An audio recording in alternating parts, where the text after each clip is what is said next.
दोस्तों प्रीलिम्स के प्रिपरेशन के साथ साथ आई होप आप लोग मेंस आंसर राइटिंग भी कर रहे होंगे, बिकॉज हमें पता है कि एचपीएस एग्जाम के प्रीलिम्स और मेंस एग्जाम के बीच में जो गैप है वो काफी कम है। तो इसी में आपकी मदद करने के लिए हम ये मेंस आंसर राइटिंग सीरीज लेकर आए हैं, जहां पर आज हम जीएस 3 के 3 जो क्वेश्चंस हैं, 4 marker, 8 marker and 20 marker, 3 questions को हम डिस्कस करेंगे और इन क्वेश्चंस के आंसर्स किस तरीके से आपको लिखने चाहिए, क्या स्टेप्स आपको फॉलो करने चाहिए इनको आंसर करने के लिए, उनको हम डिस्कस करेंगे। राइट गाइस, तो देखते हैं सबसे पहला क्वेश्चन हमारा आज का जीएस 3 पेपर का कौन सा है। पहला जो टॉपिक है वो है एप्लीकेशंस ऑफ स्पेस टेक्नोलॉजी। तो आज के सेशन में मेजरली हम स्पेस टेक्नोलॉजी कवर करने वाले हैं और मोस्टली प्रीवियस ईयर्स में जो क्वेश्चंस पूछे गए थे उनके जवाब आपको किस तरीके से देने हैं उनको उसको हम देखेंगे। एप्लीकेशंस ऑफ स्पेस टेक्नोलॉजी जो कि natural resource development and communications में किस तरीके के एप्लीकेशन है, ये हमारा टॉपिक है जो कि जीएस 3 यूनिट 2 सब यूनिट 1 का टॉपिक है। यहाँ पूछा गया है डिस्कस द एडवांटेजेस और space technology in surface navigation. ठीक है, यहाँ पर हम 4 मार्क्स का क्वेश्चन है, 60 वर्ड्स में हमें आंसर करना है। 2020 में ये पूछा गया था एचपीएस एग्जाम में और हम डायरेक्टली जो क्वेश्चन में पूछा गया उस पर आएंगे कि हम एडवांटेजेस के बारे में बताएंगे। पहले हम सैटेलाइट नेविगेशन के बारे में एक लाइन लिखेंगे यहाँ पर कि it is an emerging satellite based system, जहां पर ऑब्वियसली ये पूछा गया कि सरफेस नेविगेशन यानी कि नेविगेशन के लिए किस तरीके से स्पेस टेक्नोलॉजी का यूज किया जा सकता है, ये पूछा जा रहा है और उस यूज का एडवांटेज क्या है in comparison to conventional methods of navigation. ठीक है, तो ये चीजें पूछी गई हैं। तो सैटेलाइट नेविगेशन, ये सैटेलाइट बेस्ड जो नेविगेशन है, मूवमेंट है, जो भी आप एप्स यूज करते हो उसके बारे में पूछा गया है। उसके बेसिस जो टेक्नोलॉजी उसमें है वो पूछा गया है। इसके ना कि सिर्फ कमर्शियल एप्लीकेशंस हैं, साथ में स्ट्रेटेजिक एप्लीकेशंस भी हैं, ये हमने बता दिए, जहां पर नेशनल सिक्योरिटी के लिए भी स्पेस टेक्नोलॉजी बहुत ही ज्यादा हेल्प करने वाला है, डिजास्टर मैनेजमेंट के लिए भी स्पेस टेक्नोलॉजी बहुत ही ज्यादा हेल्प करने वाला है और वो भी स्पेस टेक्नोलॉजी जो कि हमारे सरफेस नेविगेशन में यूज की जा रही है। एडवांटेजेस मेनली हमें यहाँ पर बताने हैं, तो हम मूव करेंगे एडवांटेजेस की तरफ। सबसे पहली चीज है कि ये जो स्पेस टेक्नोलॉजी हमने यूज की है सरफेस नेविगेशन के एप्लीकेशंस में, वो हमें मोबिलिटी प्रोवाइड कर रही है, यानी कि एक जगह से दूसरे जगह मूव होने के जो प्रोसेस को हम और भी एफिशिएंट और भी फास्टर बना सकते हैं। फॉर एग्जांपल हम जो ट्रैफिक जाम से उन्हें मिनिमाइज कर सकते हैं। आप जो है गूगल में देख सकते हो कि कहाँ पर ज्यादा ट्रैफिक है और उस रूट को नहीं ऑप्ट करते हुए कोई और रूट को आप ऑप्ट करोगे, चाहे वो थोड़ा सा लंबा हो, और आप आराम से जो है अपने डेस्टिनेशन तक पहुंचोगे। तो वो मिनिमाइजिंग ट्रैफिक जाम, क्योंकि आप वहां पर नहीं गए, आप के वजह से ट्रैफिक जाम इंक्रीज नहीं हुआ। राइट, तो इस तरीके से मिनिमाइज हुआ है ट्रैफिक जाम। एयर ट्रैफिक के जो रूट्स हैं, एयर ट्रैफिक कंट्रोल है, वो सब भी स्पेस टेक्नोलॉजी और सैटेलाइट बेस्ड जो नेविगेशन है उसके थ्रू और भी एफिशिएंट बनाया जा सकता है। इसके साथ में सी एंड वाटरवेज में भी ये चीज हेल्प करेगी। एक तो हो गया मोबिलिटी और मूवमेंट किस तरीके से और एफिशिएंट और फास्टर बनाया जा सकता है। दूसरा हमारा पॉइंट है, एडवांटेज है कि हम चीजों को ट्रैक कर सकते हैं। राइट, तो यहाँ पर हमने डिस्कस किया कि ट्रैफिक जाम, उससे रिलेटेड इंफॉर्मेशन हमें गूगल में मिल जाती है, तो हमने उसे ट्रैक किया कि यहाँ पर ट्रैफिक जाम है या नहीं। इसी तरीके से आप व्हीकल्स को ट्रैक कर सकते हो, शिपमेंट्स हो गए, पीपल, सबको ट्रैक किया जा सकता है कि कहां से कहां वो मूव हो रहे हैं, क्योंकि नेविगेशन की हम बात कर रहे हैं, एक जगह से दूसरे जगह ये सही से जा रहा है या नहीं, रियल टाइम में आप उसे ट्रैक कर सकते हो। मार्केट एंड ई कॉमर्स में ये हेल्प कर सकता है। मार्केटिंग में किस तरीके से आपको पता चल जाता है कि आपके आसपास के स्टोर्स, जो भी चीज आपको चाहिए, पेट्रोल पंप्स कहाँ पर हैं, इंपॉर्टेंट एरियाज जो है एजुकेशन से रिलेटेड, स्कूल्स हो गए, हॉस्पिटल्स हो गए, ये कहाँ पर हैं। अभी के टाइम में कोविड रिलेटेड इंफॉर्मेशन आपको अपने आसपास, जैसे कि कहाँ पर आपको वैक्सीन प्रोवाइड हो रही है, ये सारी चीजें बहुत ही सिंप्लीफाई हुई थी थ्रू आर इंफॉर्मेशन टेक्नोलॉजी, और उसमें जो सैटेलाइट बेस्ड नेविगेशन है उसने हेल्प किया in reaching to the destination. Right, तो ये चीजें हम यहाँ पर लिखेंगे। Buying and selling of goods and services ये इजियर हो गया है through e commerce, because location based information हमें प्रोवाइड हो रही है कि कहाँ जाना है हमें कौन से गुड या सर्विस को अवेल करने के लिए। तीसरी चीज है सर्च एंड रेस्क्यू ऑपरेशंस में बहुत ज्यादा हेल्प करती है लॉ एनफोर्समेंट में, इन चीजों से रिलेटेड, जहां पर जो लाइफ राफ्ट्स और जिस तरीके से लोग स्ट्रैंडेड हो जाते हैं सी में, जो है फिशरमैन जाते हैं, उनकी बोट जो है वहां पर फंस गई है, इस तरीके से अगर चीजें होती हैं, साइक्लोन आ गया है, इससे रिलेटेड इंफॉर्मेशन, और उन लोगों को अगर आपको जो है लोकेट करना है तो इस चीज को आप बहुत ही आराम से कर सकते हो यूजिंग दिस स्पेस टेक्नोलॉजी और उसका जो एप्लीकेशन है नेविगेशन में। और यहाँ पर भी सर्च रेस्क्यू की जब हम बात कर रहे हैं तो ऐसे पीपल जिनको आपको रेस्क्यू करना है उन्हें लोकेट करना है। पहले आपको लोकेट आप कैसे करोगे, सैटेलाइट बेस्ड इंफॉर्मेशन को एक्सट्रैक्ट करके। अब क्राइसिस एंड इमरजेंसी सिचुएशन जहां पर मोस्टली डिजास्टर रिलेटेड डिजास्टर्स जो होते हैं, ऐसे सिचुएशन में अगर आपको जो है अलग अलग जगह तक जाना है, वहां पर अगर मूव करना है तो वहां से रिलेटेड इंफॉर्मेशन आपके पास होनी चाहिए जहां पर भी डिजास्टर हुआ है। वो इंफॉर्मेशन प्रोवाइड करने के लिए इनिशियल जो इंफ्रास्ट्रक्चर वहां पर डिस्ट्रॉय हुआ है उस डिजास्टर के वजह से, उसे हमें री एस्टैब्लिश करना पड़ता है, फिर से उसे एस्टैब्लिश करेंगे तभी इंफॉर्मेशन प्रोवाइड की जा सकेगी। बट ये वाला जो बैरियर था वो रिमूव हो गया है स्पेस टेक्नोलॉजी के वजह से, जहां पर आप डायरेक्टली स्पेस टेक्नोलॉजी के थ्रू कम्युनिकेट करके उस रीजन को लोकेट करके उस रीजन में जो सिचुएशन है उससे सैटेलाइट इमेजिंग के थ्रू ये सारी चीजें जो है देख सकते हो। तो सरफेस नेविगेशन और उस एरिया को लोकेट करने में स्पेस टेक्नोलॉजी के एप्लीकेशन हम यहाँ पर बता रहे हैं। तो बेसिक इंफ्रास्ट्रक्चर फिर से खड़ा करना पड़ता है और उसके बाद ही जो है इंफॉर्मेशन प्रोवाइड पहले की जा सकती थी।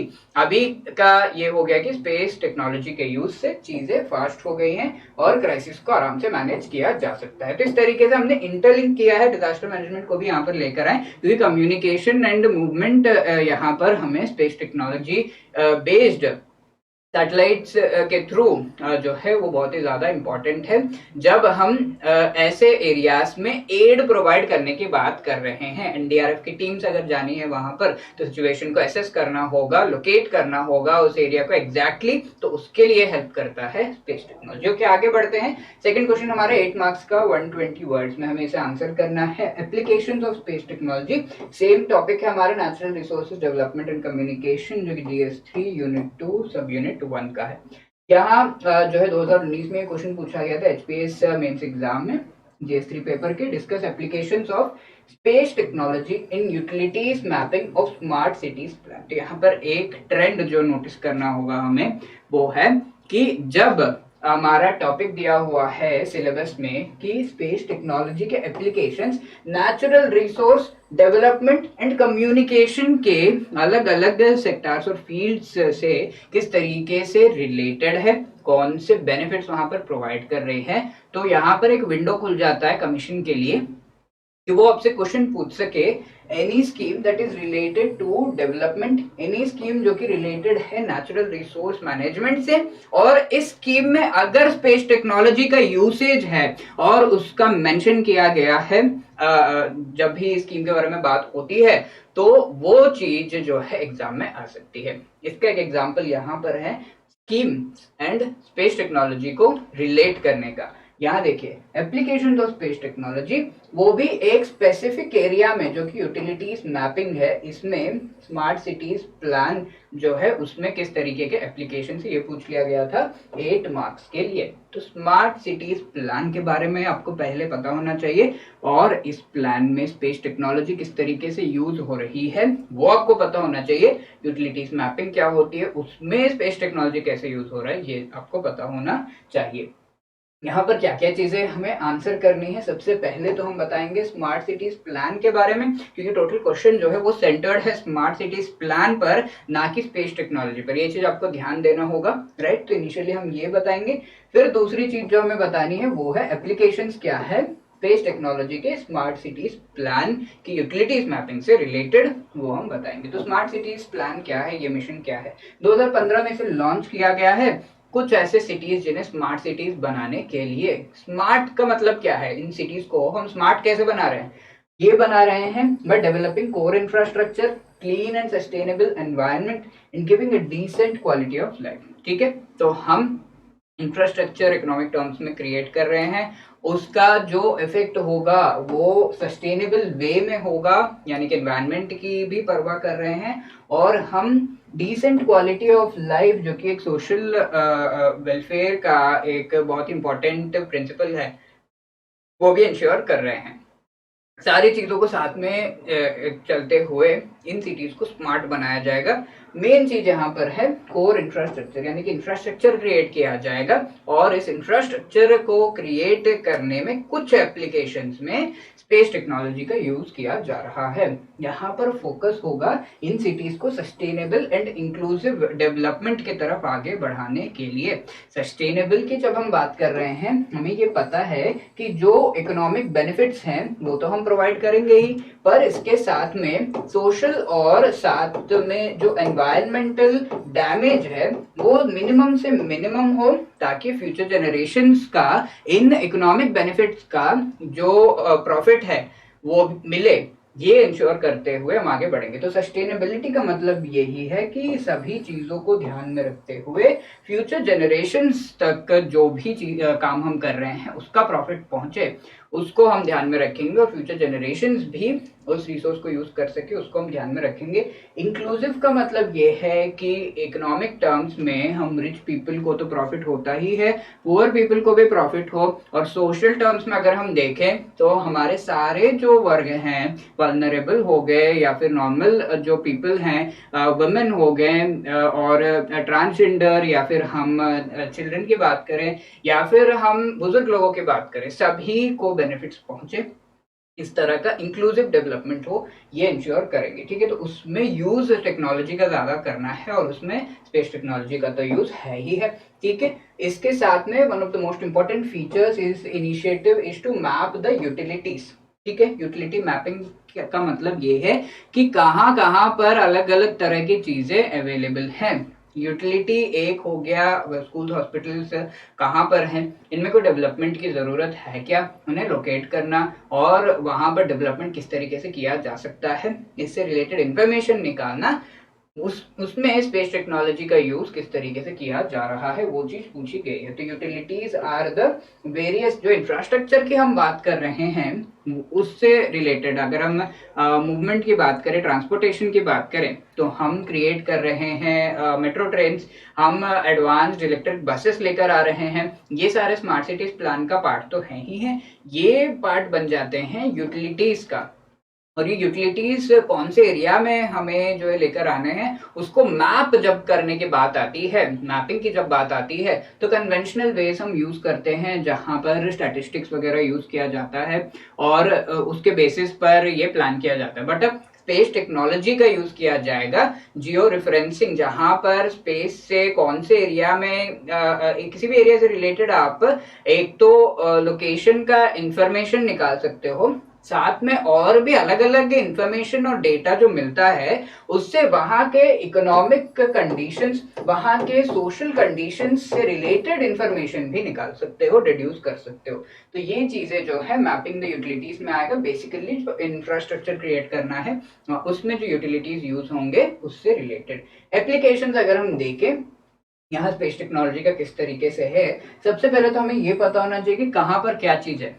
ठीक है, यूटिलिटीज हमें मैप करने हैं, वहां पर अगर अलग अलग तरह के स्कूल कॉलेज हो गए, रेस्टोरेंट हो गए, या फिर हमें प्लान करना है कि पार्क्स कहाँ पर आएंगे, या फिर ट्रांसपोर्टेशन किस तरीके का हम एस्टेब्लिश कर सकते हैं कि हम मेट्रो लाने की जरूरत है हमें यहाँ पर, उससे पहले हमें ये देखना है कि क्या है वहां पर, तो उसको मैप करना है। उसके लिए मैपिंग द लैंड यूज, यानी कि लैंड किस तरीके से ऑलरेडी यूज किया जा रहा है, कैसे मॉडिफाई उसे किया जा सकता है, ये हम प्लान करेंगे। पहले तो मैप करो कि कैसे लैंड ऑलरेडी यूज किया जा रहा है। ठीक है, प्रमोटिंग मिक्स्ड लैंड यूज, ये सारी चीजें जो है, अनप्लान्ड एरियाज का कौन से हैं, वहां पर किस तरीके की प्लानिंग कर सकते हैं हम बेस्ड अपॉन द मैपिंग, और ये जो इंफॉर्मेशन हम डिराइव कर रहे हैं उससे सोशल, एनवायरनमेंट और इकोनॉमिक, उस इंफॉर्मेशन को यूज करके हम प्लान करेंगे। इसके साथ मैपिंग पब्लिक यूटिलिटी स्पेसेस। ठीक है, पब्लिक यूटिलिटी स्पेसेस जिस तरीके से हमने अभी डिस्कस किया, पार्क्स हो गए, ट्रांसपोर्टेशन हो गया, हॉस्पिटल्स हो गए, ये सारी चीजें जो हैं उनको प्लान करना, ठीक है। पार्क्स, प्लेग्राउंड्स, रिक्रिएशनल स्पेसेस कहाँ कहाँ पर हैं, इनको जो है मैप करने की जरूरत है, ठीक है। लैंड यूज हमने मैप कर लिया, अब इनको मैप करने में भी स्पेस टेक्नोलॉजी जो है वो हमारा हेल्प करेगा। बेसिकली मैपिंग, सैटेलाइट इमेजिंग, इसकी हम बात कर रहे हैं जब भी हम मैपिंग की बात कर रहे हैं।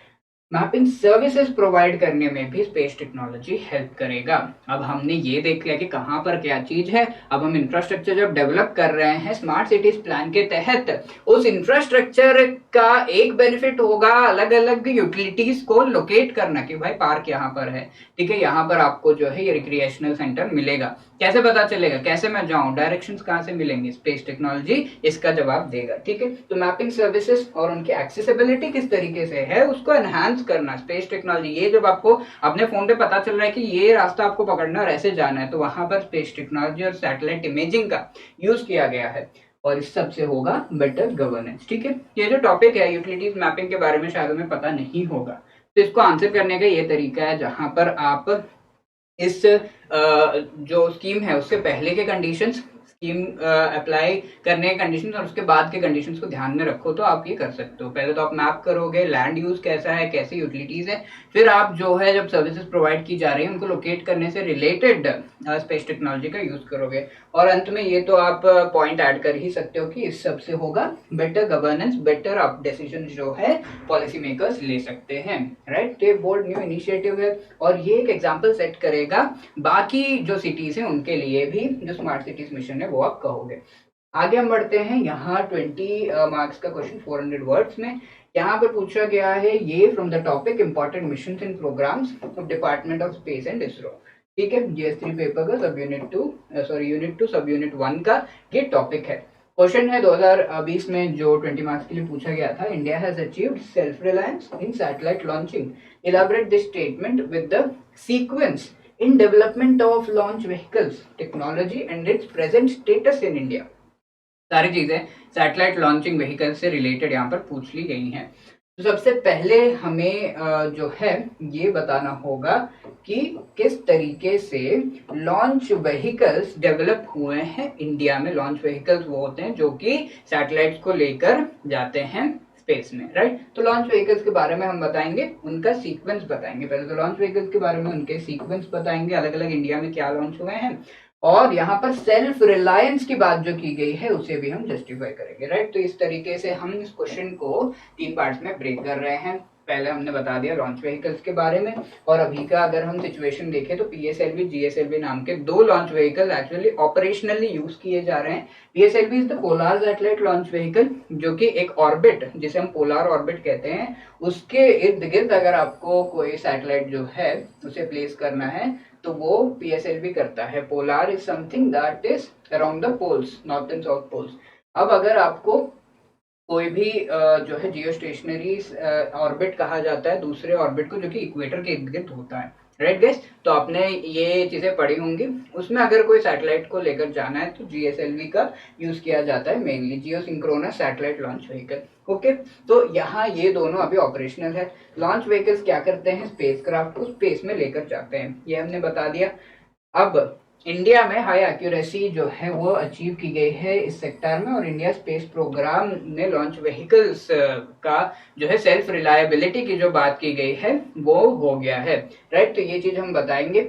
अगर हम हिस्टोरिकल देखें तो लॉन्च व्हीकल्स क्या क्या थे इंडिया में। सैटेलाइट लॉन्च व्हीकल SLV-3 था, इसके बाद एडवांस SLV, सबसे पहला लॉन्च व्हीकल हमारा जो था SLV-3 था, फिर हमारा पोलर सैटेलाइट लॉन्च व्हीकल और जियो सिंक्रोनस सैटेलाइट लॉन्च व्हीकल ये था। इसके साथ ये चीजें तो हमने बता दी, आगे हम क्या क्या डेवलप कर रहे हैं। अगर आपने सुना होगा न्यूज में, स्मॉल सैटेलाइट लॉन्च व्हीकल हो गया, साउंडिंग रॉकेट्स हो गए, इनके बारे में भी हम बताएंगे जो कि आगे हम डेवलप कर रहे हैं। यहाँ पर हम पूरा का पूरा जो सीक्वेंस है वो बताएंगे। लॉन्च व्हीकल्स बता दिया, अब सीक्वेंस बता रहे हैं। इसरो के लॉन्च व्हीकल प्रोग्राम को जो है विक्रम साराभाई स्पेस सेंटर जो कि तिरुवनंतपुरम में है, वहां से ये पूरी चीजें जो है डिसाइड की जाती हैं and it is responsible for the design and development of the launch vehicles. ठीक है, ये चीज हम बताएंगे सेंटर के बारे में जहां पर ये मेनली होता है, ऑब्वियसली इसरो के द्वारा, और सेंटर भी बताएंगे। इसके साथ लॉन्च व्हीकल्स कौन कौन से हैं, SLV-3 के बारे में हमने बताया, तो ये सारी नोट्स आपको पहले से प्रिपेयर करनी होंगी इस आंसर के लिए। लॉन्च व्हीकल से रिलेटेड कंप्लीट इन्फॉर्मेशन आपको यहाँ पर इस आंसर में मिल जाएगी, तो ये आप सीधा सीधा अगर एग्जाम में कुछ आता है तो सीधा सीधा लिख सकते हो। और इस तरह के नोट्स जो टॉपिक्स हैं उनसे रिलेटेड आपको प्रिपेयर करते रहने होंगे। इस टॉपिक की अगर हम बात करें तो 20 मार्क्स का क्वेश्चन आना ही आना है GS3 पेपर में एक। ठीक है, तो यहाँ पर SLV-3 की हमने बात की, इसमें जो फ्यूल यूज होता है वो सारा सॉलिड है और इसमें 4 स्टेज जो है इसका इंजन है। ये चीजें मेनली होनी चाहिए जब आप लॉन्च व्हीकल की बात कर रहे हो। फ्यूल किस तरीके का है, स्टेजेस कितने हैं और इसकी कैपेसिटी क्या है, कितने केजी सैटेलाइट को ये उठा सकता है, तो ये 40 केजी क्लास यानी कि इनिशियली बहुत ही छोटे सैटेलाइट को स्पेस में ले जाने से रिलेटेड ये हुआ था। आगे जाकर ASLV, PSLV, GSLV आए। ASLV की हम बात करें तो अगेन ऑल सॉलिड यहाँ पर है और ये जो है 150 केजी क्लास का है। ये एक 5 स्टेज लॉन्च व्हीकल था। ठीक है, 150 केजी लो अर्थ ऑर्बिट में ये ले जा सकता है। तो low earth orbits, medium earth orbit, high earth orbits, ये सब आपने पढ़ा होगा जब आप ऑर्बिट्स के बारे में पढ़ रहे थे। PSLV की अगर हम बात करें तो ऑब्वियसली ये 3rd जनरेशन लॉन्च व्हीकल हो गया। जहां पर हमने SLV-3 देखा, बस ASLV देखा, 3rd PSLV। PSLV polar satellite launch vehicle है और इसे हम इसरो का work horse, the most reliable मानते हैं। और PSLV के अगर हम बात करें तो यहाँ पर हमने लिक्विड जो स्टेजेस हैं इनको इंट्रोड्यूस किया था एंड इसके बारे में यहाँ पर लिखेंगे। 2 जो इम्पोर्टेंट मिशन इसके हैं वो हम लिखेंगे। Chandrayaan one MOM Mars orbiter spacecraft, जिसने इंडिया को कंप्लीटली जो है बहुत ही ज्यादा फेमस कर दिया। इंडिया ने हिस्ट्री रची थी। हम जानते हैं कि पहली बार मेडन यानी कि एक ही बार में हमने ये चीज अचीव कर ली कि हम मार्स के इर्द गिर्द सैटेलाइट जो है स्पेसक्राफ्ट को लेकर गए, राइट। तो इनमें किसका हाथ था, कौन सा लॉन्च व्हीकल इन्वॉल्व था, PSLV। अब GSLV की बात करें तो GSLV के अलग अलग वर्जन्स हैं। मार्क 2 जो है वो यूज किया जा रहा है, अब मार्क 3 भी आ गया है। GSLV में क्या चेंज किया गया है, इसमें हुआ ये है कि एक 3 स्टेज व्हीकल है जिसमें हमें जो है क्रायोजेनिक फ्यूल, तो अलग तरह का फ्यूल जो कि बहुत ही सुपर कोल्ड फ्यूल होता है, इसका यूज किया जा रहा है। ये क्रायोजेनिक फ्यूल का यूज करते हुए हमने GSLV जो कि हमने देखा था कि किस ऑर्बिट में सैटेलाइट को लॉन्च कर रहा है उसको डेवलप किया। अब ये जो है यूज किया जा रहा है बट ये थोड़ा सा डेवलपिंग स्टेज में है, इसे हम कंप्लीटली रिलायबल नहीं कह सकते। तो मेनली PSLV के वजह से हम लॉन्च व्हीकल प्रोग्राम इंडिया का जो है उसे कंप्लीटली रिलायबल कह रहे हैं। अब देखिए स्मॉल सैटेलाइट लॉन्च व्हीकल ये अभी टेस्ट हो रहा है। रिसेंटली हमने ये देखा था कि एक जो है वो कंप्लीटली सक्सेसफुल नहीं रहा हमारा स्मॉल सैटेलाइट लॉन्च व्हीकल, पहला जो हमने टेस्ट किया था। बट देन आगे हम जो भी इश्यूज है उन्हें इसरो फाइंड आउट करके इसको जो है ठीक करने की कोशिश कर रहा है। सॉलिड 3 स्टेज व्हीकल है। स्मॉल सैटेलाइट लॉन्च व्हीकल का मतलब क्या है, पहले के जो हमने लॉन्च व्हीकल्स देखे उसमें बहुत ही बड़े सैटेलाइट्स और बहुत सारी प्लानिंग, बहुत सारा पैसा जब लगता है तभी हम सैटेलाइट लॉन्च कर पाते थे। अब हमें छोटे सैटेलाइट्स किसी और यूज के लिए, किसी और कंट्री का सैटेलाइट या फिर कमर्शियली हमें जो है सैटेलाइट लॉन्च करना है लो अर्थ ऑर्बिट में, तो फिर से PSLV खड़ा करो, उतना पैसा खर्च करो, वेट करो, इतने सारे सैटेलाइट आए कि हम लॉन्च कर सके, ये सारा करना होगा। तो एक छोटा सैटेलाइट लॉन्च व्हीकल हमने डेवलप किया ताकि जब भी जरूरत है हम सैटेलाइट्स को लॉन्च कर सके, लो अर्थ ऑर्बिट में हम उन्हें ले जा सके। कमर्शियली किसी को सैटेलाइट अपने लॉन्च करवाने हैं किसी और कंट्री को, तो उन्हें भी हम हेल्प कर सके, उसे हम स्मॉल सैटेलाइट लॉन्च व्हीकल कहते हैं। और इसमें 3 स्टेज सॉलिड जो है कम्प्लीटली ये है। 500 केजी के जो पेलोड है उसे लो अर्थ ऑर्बिट में ले जाने का इसमें कैपेबिलिटी है। और ये जो है tested PSLV can launch weighing in the range of 1000 kg। आगे भी इसे डेवलप किया जा रहा है 1000 kg तक, राइट। तो SSLV के बारे में हमने बता दिया। अब साउंडिंग रॉकेट्स का बताएंगे। तो कुछ रॉकेट्स ऐसे छोड़े जाते हैं ताकि वो स्पेस में जाए और इन्फॉर्मेशन कलेक्ट करके वापस से जो है लैंड करे और हमें वो इन्फॉर्मेशन मिले। तो स्पेस रिलेटेड इन्फॉर्मेशन रिसर्च के लिए ये साउंडिंग रॉकेट्स, ये रॉकेट्स जो है उन्हें छोड़ा जाता है। ठीक है। मोस्टली 1 और 2 स्टेज सॉलिड प्रोपेलेंट रॉकेट्स होते हैं ये, और वहां से इन्फॉर्मेशन कलेक्ट करके उसमें सेंसर रेडार सब लगे होते हैं ताकि इन्फॉर्मेशन कलेक्ट करके वो वापस आ जाए। तो इनके बारे में हमने बता दी, ये सारे लॉन्च व्हीकल्स है।